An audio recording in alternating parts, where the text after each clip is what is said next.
जाग गया। नामा उस समय जो सोया हुआ था, उस समय उसकी चेतना जागृत हो गई और भगवान ने गोद में लिया और उसके बाद फिर से उसी मूर्ति में लीन हो गए।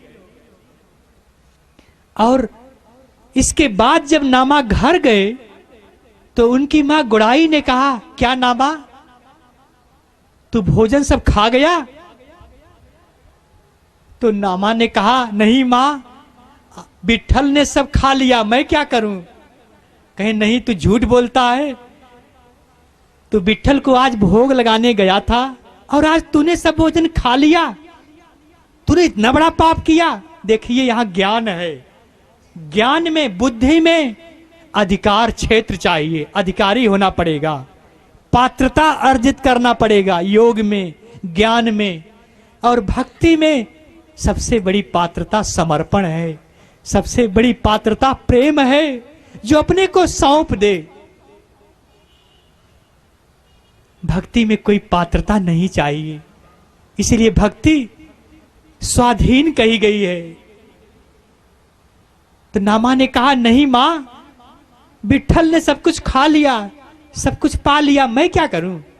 कहे, आने दे अपने बाबूजी को, आज तुझको मैं दंड दिलवाऊंगी। तूने खा लिया, कहीं विट्ठल खाते हैं? उनको ज्ञान था। उसके बाद जो है, कहे, आज तुझको मैं भोजन नहीं दूंगी। कहे, मां, मुझको भूख लगी है, विट्ठल ने तो एक ही कौर दिया था, भोजन दो। कहे, नहीं, आज तुझको भोजन नहीं मिलेगा। और शाम को जो है, दामा सेठ लौट के आए तो गुड़ाई ने कहा कि आज अपने सपूत को देखिए, आज इसने विट्ठल भगवान को भोग चढ़ाने गया था, इसने स्वयं भोजन सब ग्रहण कर लिया। तब अवाक हो गए और हाथ में डंडा लिए, जो उनकी मां ने पहले से रखा था, कि नामा इधर आ। तो कांपते हुए आए, कहे, क्या हुआ बाबूजी, क्या हुआ पिताश्री? तो उसके बाद कहे, नामा, आज तूने सब भोजन ग्रहण कर लिया, तू इतना बड़ा पाप किया, इसका कौन भागीदार होगा? आओ तुझको मैं बताता हूं। कहे, नहीं बाबूजी, भोजन तो सब विट्ठल भगवान खा गए। कहे, तू हमसे भी झूठ बोलता है? कहे, नहीं। वो कांपने लगे नामा और कहा कि भोजन तो सब विट्ठल भगवान खा गए। उसके आंख में आंसू भराया कि मैंने नहीं खाया बाबूजी, सब विट्ठल खा गए। कहे, तू सच कहता है? कहे, हाँ बाबूजी, मैं सच कहता हूं। उसके बाद जो है, तब कहे, चलो कल मैं तुझको तुम्हारे साथ चलूंगा और देखूंगा कि विट्ठल भोजन करते हैं कि तू करता है। और कहें, गुड़ाई, इसको शाम को भोजन दो और कल सामने इसको मैं देखूंगा, तब इसकी खबर लूंगा। और रात को नींद नहीं आई। नामा रात भर कि भगवान विट्ठल भोजन खा गए और हमको मां ने कितना डांटा, पिताजी मारने के लिए दौड़े, क्या भगवान कल भी मिलेंगे, कल भोजन खिलाएंगे, तो उसके बाद जो है खाएंगे। तो सुबह हुआ, उसने फिर स्नान किया और धीरे धीरे भोग सामग्री गुड़ाई मां ने दिया। और उसके बाद पिता दामा सेठ भी साथ में चले और विट्ठल के मंदिर में प्रवेश करने के बाद उन्होंने कहा, मैं देख रहा हूं। वो द्वार पर खड़े हो गए और कहें, आज तुम भोजन खिलाओ। तो माला ले जाकर के विट्ठल को नामा ने पहना दिया। उसके बाद भोग सामग्री सामने रख दी और चरणों में फूल रख दिए और कहें, प्रभु विट्ठल, आप भोजन ग्रहण कीजिए। देखिए, आज मुझको बहुत मार पड़ेगी, आप नहीं खाएंगे। कुछ देर हो गया, कहें, आप कल के समान देर मत कीजिए, नहीं तो पिताजी खड़े हैं इतनी देर तक वो 2 घंटे इंतजार नहीं करेंगे। प्रभु भोजन कीजिए, मैं आपका भक्त हूं, आपका दास हूं, आपका पुत्र हूं प्रभु। उसके बाद धीरे धीरे कुछ समय बीता तो उसी मूर्ति से एक फिर से विराट ऊर्जा प्रकट हुई और धीरे धीरे विठ्ठल भगवान नारायण प्रकट हुए। और उसके बाद उन्होंने भोजन ग्रहण किया और दामा सेठ वहीं से देख रहे हैं, उनका शरीर कांप रहा है, स्तब्ध हैं, आश्चर्यचकित हैं और विचार शून्य हैं। विचार शून्य होना अति कठिन है। कितना भी सुपर माइंड हो, आधे घंटे विचार शून्य कर दीजिए तो आपको एक विराट ऊर्जा शक्ति मिलेगी। जो आत्मा की उठी हुई ऊर्जा शक्ति है, इंद्रियां और मन उसका क्षरण कर रहे हैं। बड़े बड़े ज्ञानी हैं, बड़े बड़े तर्कवादी हैं, माने बड़े बड़े वैज्ञानिक में तर्क और कुतर्क में सब पारंगत हैं, लेकिन आधे घंटे के लिए आप केवल मस्तिष्क को विचार शून्य कर दीजिए। No thoughts, no think. जो आप निरंतर सोच रहे हैं, जो कोई न कोई विचार बना रहे हैं, जैसे आप नहीं देखेंगे, आधे घंटे 1 घंटे आंख बंद कर सकते हैं, नहीं बोलेंगे, 1 दिन 2 दिन महीनों महीनों मौन रहा जाता है। 1 दिन आप मौन व्रत रह लेंगे या महीनों रह लेंगे, लेकिन आप मन का मौन बनाइए। आप 1 ही दिन तो बहुत है, 1 घंटे बहुत है। आधे घंटे अगर आप नहीं सोचेंगे तो इसके बाद आप जो सोचेंगे वो घटित होने लगेगा।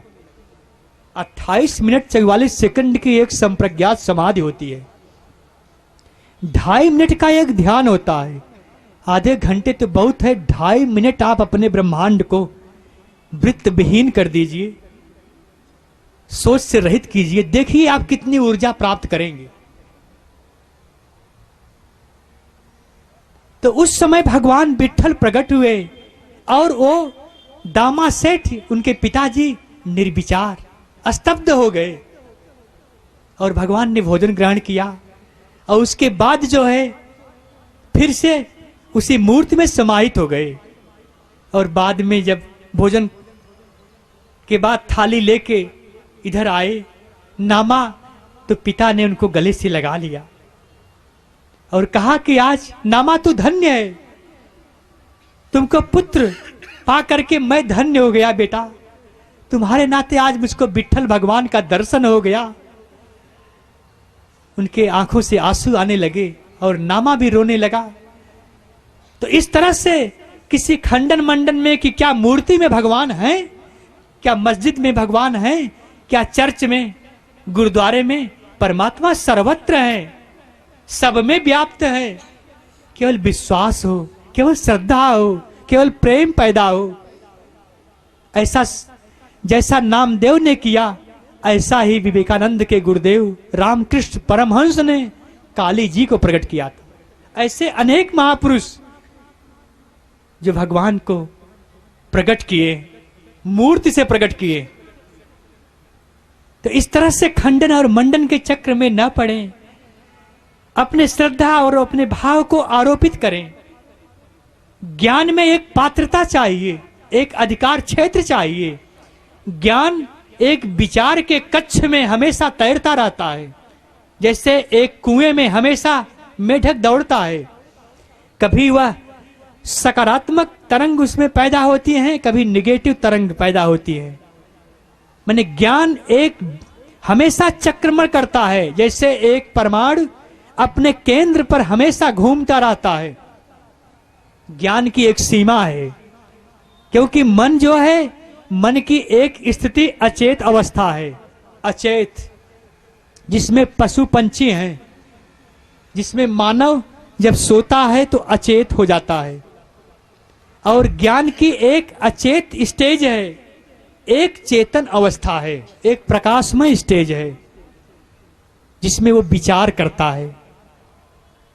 उसमें सात्विक विचार भी पैदा होते हैं उसमें तामसी विचार भी पैदा होते हैं और राजसी विचार भी पैदा होते हैं। विचार का एक चक्र, एक रेंज है। विचार राज्य के आगे एक अति चेतन स्टेज है, चेतन के ऊपर अति चेतन है। जैसी अचेत स्टेज है वैसे ही अति चेतन स्टेज है, लेकिन वह सुपर स्टेज है और यह निम्न स्टेज है। वो भी कुछ नहीं सोचता है और नीचे जो है जैसे पशु पंछी एक कोई चिंतन नहीं करते हैं। तो एक अचेत, एक चेतन, इसके ऊपर एक अति चेतन स्टेज है। ये मन के 3 तल हैं।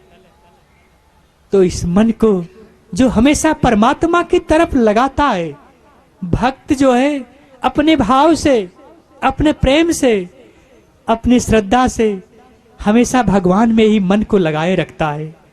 क्योंकि प्रेम ऐसा है कि जहां प्रेम होगा वहीं पर यह मन हमेशा लगा रहेगा। कि जल में बसे कुमोदनी, चंदा बसे आकाश, जो जाहू के मन बसे, सोता हूं के पास। कि आकाश में चांद है लेकिन वह एक तालाब में दिखलाई पड़ता है, एक सरोवर में, उसमें हलचल न हो तो स्पष्ट दिखलाई पड़ेगा। तो अपने चित्त को वृत्तियों से रहित कीजिए, विचारों से रहित कीजिए, हलचल से रहित कीजिए, अपने आप प्रकाश जो है प्रकट हो जाएगा। कि रही मन प्रेम लगाई के, देख लीजिए किन कोई, नरिका बस करबो नारायण बस होय। कि संसार के पदार्थ को क्या चाहो, ये जगत में क्या नारायण ही बसीभूत हो जाते हैं। तो इस तरह से भक्त प्रेम के माध्यम से निरंतर परमात्मा में मन को लगाए रखता है। योगी कंसंट्रेट माइंड करके साधना से मन को हमेशा परमात्मा में लगाए रखता है। ज्ञानी ज्ञान के माध्यम से हमेशा ब्रह्म का चिंतन करता रहता है। तो सब में 1 घंटे, 2 घंटे, 3 घंटे, 8 घंटे, 12 घंटे आप चिंतन करेंगे, स्मरण करेंगे, साधना करेंगे, 18 घंटे करेंगे। लेकिन एक प्रीत ऐसी है, एक भाव ऐसा है कि आप निरंतर सोते जागते हमेशा जो है यह मन सब कुछ कर्म करते हुए परमात्मा में लगा रहता है। यह केवल भाव और प्रेम और श्रद्धा से ही ऐसा सुलभ है। इसलिए भक्ति योग सर्वश्रेष्ठ योग कहा गया है। इसकी व्याख्या कल किया जाएगा और कल इसका सूक्ष्म रहस्य, ये जीवात्मा इस शरीर रूपी मंदिर को कैसे छोड़ता है, कैसे इससे प्राण निकलता है और जीवात्मा कैसे इस शरीर रूपी मंदिर में आता है। जैसे एक बालक जो है तो कैसे इसमें प्रवेश करता है और कैसे इस शरीर से प्राण को छोड़ता है। कल इसका जो है जो सूक्ष्म रहस्य है इसके विषय में प्रकाश डाला जाएगा। और कुछ आप लोग संगीत का आनंद लीजिए। इसी के साथ वाणी का विराम देते हैं। ओम हरि ओम नारायण। लेकिन कुछ देर सब संकीर्तन यज्ञ करें। इससे कुछ देर भगवान के नाम का उच्चारण करते हुए, क्योंकि नाम से एक ध्वनि ब्रह्मांड में पैदा होती है जो आपके विषय और विकार रूपी ध्वनि को नष्ट करती है। ध्वनि से ध्वनि नष्ट होती है। यद्यपि शब्द अमर है, शब्द नष्ट नहीं होता है, लुप्त होता है और प्रकट हो जाता है। लेकिन एक जब शब्द की ध्वनि पैदा होती है तो जो विषय और विकार के शब्द हैं सब धीरे धीरे बाहर निकलने लगते हैं। तो इसका सब इसका उच्चारण करेंगे और आप लोग भी। मुन्ना, हाँ। भजुमन नारायण नारायण नारायण,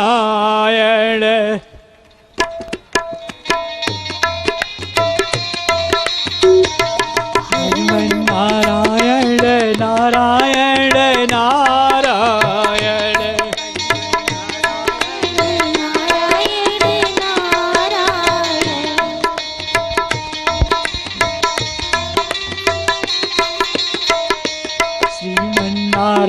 नारायण नारायण नारायण। आप लोग भी बोलते रहो।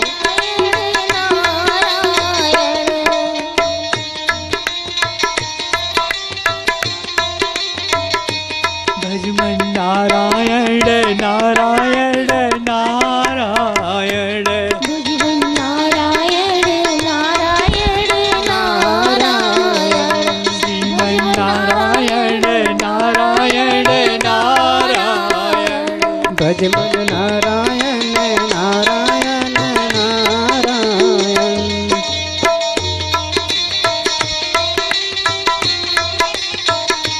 भजमन नारायण नारायण नारायण। श्रीमन नारायण नारायण नारायण। श्रीमन नारायण नारायण नारायण।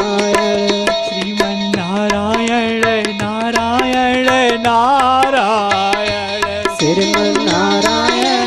नारायण नारायण।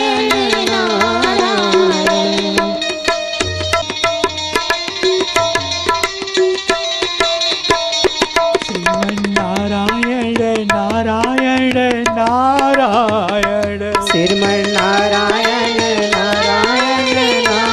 भजमन नारायण नारायण नारायण। श्रीमन नारायण नारायण नारायण। श्रीमन नारायण नारायण नारायण। भजमन नारायण नारायण नारायण। श्रीमन नारायण नारायण नारायण। बोले श्री स्वामी परमहंस महाराज की। के दरबार में फरियाद लेके आया हूँ। मेरे बचपन का यार श्याम यही सोच कर मैं विश्वास लेके आया हूँ। तो कृष्ण भगवान जी से सुदामा जी कहते हैं, अरे द्वार पालो कन्हैया से कह दो। अरे द्वार पालो कन्हैया से कह दो। इधर पे सुदामा गरीब आ गया है। इधर पे सुदामा गरीब आ गया है। यहाँ पर उपस्थित सभी भक्तगणों का स्वामी परमहंस शिष्य मंडल की तरफ से हार्दिक अभिनंदन है और शिष्य मंडल से जुड़े सभी सक्रिय सदस्यों से निवेदन है कि अभी आरती करने की व्यवस्था की जा रही है। कृपया आप सब पांडाल के अंदर आ जाएं और आप लोगों से निवेदन है कल का कार्यक्रम जल्द से जल्द प्रारंभ करेंगे, इसलिए और ख़ासतौर पर विशेषकर माताओं से, बहनों से और भाइयों से निवेदन है कि कल जो कि समय आप लोगों को बताया जा चुका है कि 4 बजे के आसपास महासत्संग का कार्यक्रम आयोजित किया गया है, तो आप कृपया करके 4 सवा 4 बजे तक कल अवश्य आ जाए। और आज चूँकि कुछ कार्य अधूरे होने के कारण आज का कार्यक्रम समय पर प्रारंभ नहीं हो सका है, इसके लिए हम सब क्षमा प्रार्थी हैं और शिष्य मंडल से जुड़े सदस्यों से निवेदन है कि आरती के लिए इस 5 मिनट के पश्चात आप सब उपस्थित हो जाएं और कल आप सब यथासंभव हो सके यथा समय पे आवें और कार्यक्रम के 50 शिष्य मंडल के सभी सदस्य यहाँ पर उपस्थित रहें और आगे की रूपरेखा के बारे में हम सब विचार विमर्श करेंगे। धन्यवाद। अब आप ज्ञान सिर पे है पगड़ी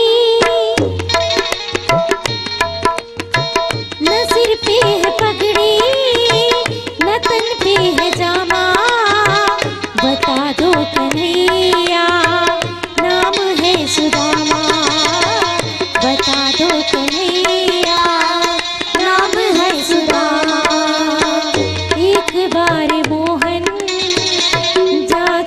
कह दो एक बार मोहन से जा करके कह दो कि मेरे सखा बदन नसीब आ गया है, मेरे सखा बदन नसीब आ गया है।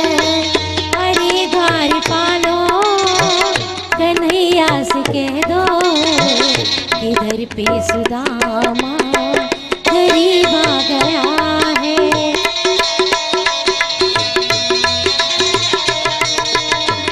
सुनते ही दौड़े चले आए मोहन, लगाया गले से सुदामा को मोहन, लगाया गले से सुदामा को मोहन, ओ लगाया गले से सुदामा को मोहन। ये सुनते ही दौड़े चले आए मोहन, लगाया गले से सुदामा को मोहन, सुनते ही दौड़े चले आए मोहन, लगाया गले से सुदामा को मोहन, लगाया गले से सुदामा को मोहन। हुआ रुक्मणी को बहुत ही अचंभा, हुआ रुक्मणी को बहुत ही अचंभा, मेहमान कैसा अजीब आ गया है। आंसुओं से श्याम ने धुलाए, चरण आंसुओं से श्याम ने धुलाए, चरण आंसुओं से श्याम ने धुलाए। बराबर में अपने सुदामा बिठाए, चरण आंसुओं से श्याम ने धुलाए, ओ बराबर में अपने सुदामा बिठाए, चरण आंसुओं से श्याम ने धुलाए, है चरण आंसुओं से श्याम ने धुलाए। न घबराओ प्यारे जरा तुम सुदामा, न घबराओ प्यारे जरा तुम सुदामा, खुशी का समा करीब आ गया है, खुशी का समा करीब आ गया है। अरे द्वार पालो कन्हैया से कह दो, अरे द्वार पालो कन्हैया से कह दो कि मिलने सुदामा गरीब आ गया है, मिलने सखा बदन नसीब आ गया है। ये मेहमान कैसा अजीब आ गया है, मासरे बना दे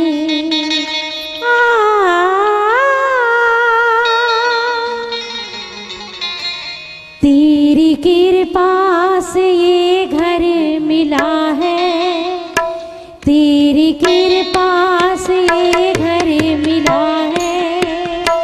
मेरे घर को मसरे बना दे, तेरी कृपा से ये घर मिला है।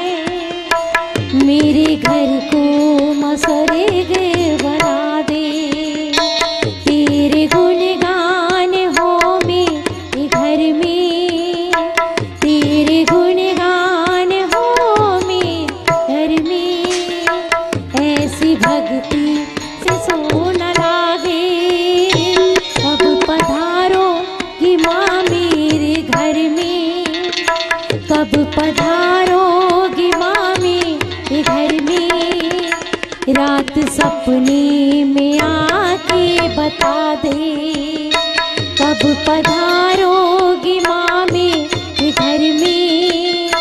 रात सपने में आके बता दे, तेरी कृपा से ये घर मिला है। मेरे घर को मसरे बना दे। संक्षिप्त में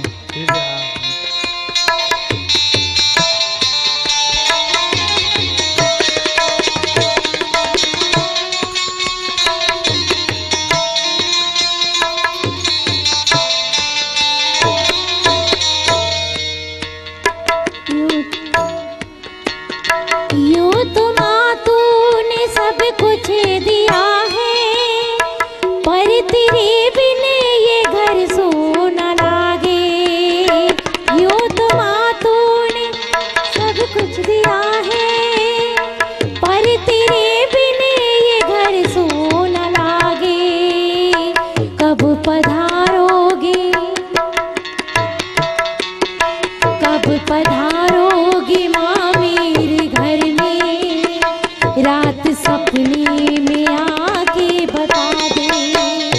कब पधारोगी माँ मेरे घर में, रात सपने में आके बता दे। तेरी कृपा से ये घर मिला है, मेरे घर को माँ स्वर्ग बना दे।